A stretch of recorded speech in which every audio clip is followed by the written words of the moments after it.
Eh bien, bonjour à tous, membres du jury, public, organisateurs. Merci de m'avoir choisi comme finaliste. Je suis très fière de vous présenter Créagum pour ces trophées. Saviez-vous que le chewing-gum est le deuxième déchet urbain le plus répandu au monde? Deuxième déchet urbain. Qu'est-ce que c'est le chewing-gum? C'est du plastique qui met 25 ans à se dégrader dans les océans, milieu dans lequel il se retrouve fréquemment après les opérations de nettoyage. Ils finissent dans les plaques d'eau pluviale et in fine dans nos océans. La France se positionne au deuxième rang mondial pour sa consommation de chewing-gum, avec une hausse de la consommation depuis la fin de la crise Covid-19. Et puis ça représente environ 100 000 tonnes de pollution plastique par an en France, 100 000 tonnes qui pourraient être évitées.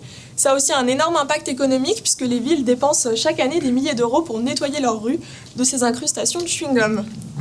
Alors comment réduire les impacts du chewing-gum sur l'environnement grâce à un modèle durable et éthique? C'est la question que je me suis posée il y a 3 ans quand j'étais en licence 3. Pour me présenter, je suis Marine Guilbeault, fondatrice de Créagum, ingénieure environnement et aussi doctorante en écotoxicologie marine au Muséum national d'histoire naturelle. Créagum, j'ai fondé Créagum avec la vision claire de faire de ce déchet une ressource à travers 3 axes principaux d'économie circulaire. La collecte des chewing-gums invendus, dont les DLC sont dépassés, donc dans les commerces, et la collecte des chewing-gums usagés à travers la mise en place de collecteurs spécifiques dans les établissements scolaires, les entreprises et les collectivités. Les chewing-gums sont ensuite acheminés vers mon partenaire industriel où on a développé depuis 3 ans un processus industriel innovant qui nous permet d'obtenir des granulés plastiques. Ces granulés sont alors étudiés en laboratoire pour vérifier l'analyse de non-toxicité de ce matériau plastique, puisque recycler du plastique, c'est pas toujours la bonne solution. Et puis, in fine, avec ces granulés plastiques, on en fait des plaques d'usinage pour les artisans.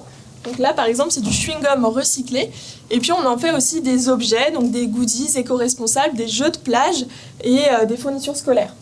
Mes produits qui seront commercialisés à partir du mois de mars 2025 sont vendus dans des petits sacs faits en voile de bateau recyclés grâce à un atelier de réinsertion professionnelle, donc combinant innovation et impact social.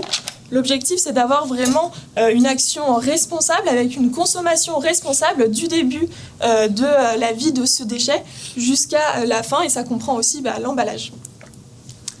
Le 3e pôle de l'entreprise, c'est la formation et la sensibilisation aux enjeux des océans, à nos impacts, au rôle des océans et puis les solutions qu'on peut mettre en place à l'échelle individuelle et à l'échelle collective.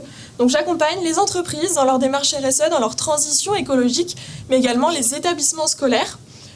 Il y a une étude qui a été faite et qui montre que moins de 25% des Français aujourd'hui ne savent pas que les océans produisent 80% de l'oxygène qu'on respire sur Terre.